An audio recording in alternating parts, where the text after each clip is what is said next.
Hi అండి, cabbage పెసరపప్పు కూర చేసేసుకుందామండి ఈరోజు. దీనికోసం 1 గంట ముందుగా పెసరపప్పు నానబెట్టేసుకోండి.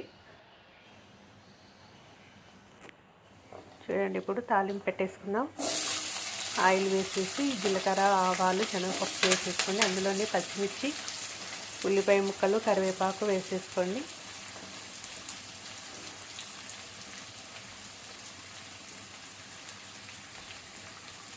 మన క్యాబేజీని సన్నగా తరిగి పెట్టేసుకోవాలండి. నీట్గా కడిగేసుకొని సన్నగా తరిగి పెట్టి ఉంచేసుకోవాలండి కూర రెడీ చేసుకోవడానికి.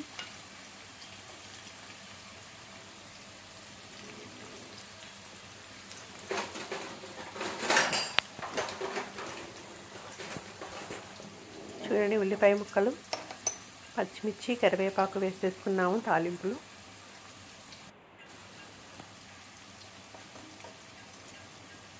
ఇప్పుడు ఇందులో చిటికెడు పసుపు వేసుకుందాం.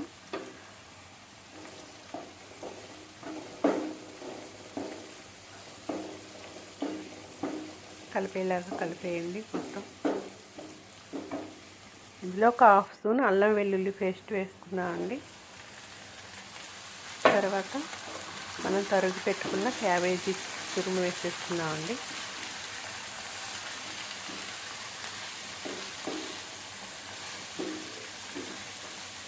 ఉల్లిపాయ ముక్కల్లో బాగా కలిసిపోయేలాగా కలిపేయండి క్యాబేజీ మొత్తం.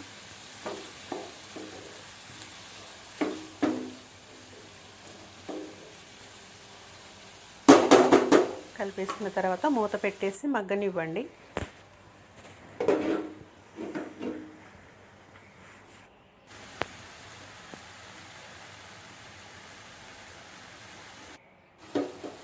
చూడండి, చాలా వరకు మగ్గిపోయింది కర్రీ.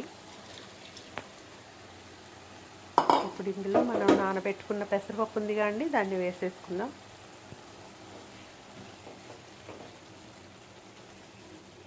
వేసేసుకొని బాగా కలిపేయండి. పెసరపప్పు కూడా చక్కగా ఉడికిపోద్దండి, ఇందులో త్వరగానే ఉడికిపోద్ది. ఇప్పుడు ఇందులో తగినంత ఉప్పు వేసేసుకోండి.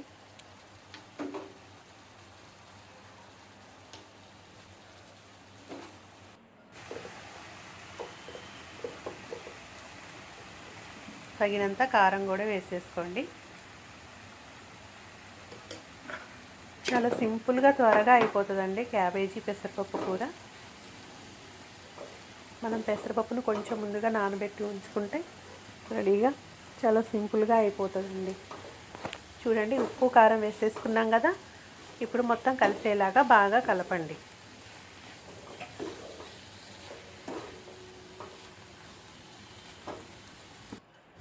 ఇందులోనే కొంచెం ధనియాల పొడి కూడా వేసేసుకోండి.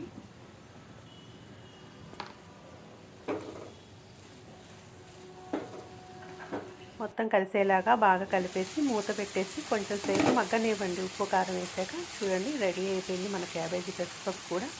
ఫైనల్గా కొత్తిమీర వేసేసుకుందాం. చూడండి, క్యాబేజీ పెసరపప్పు కూడా రెడీ.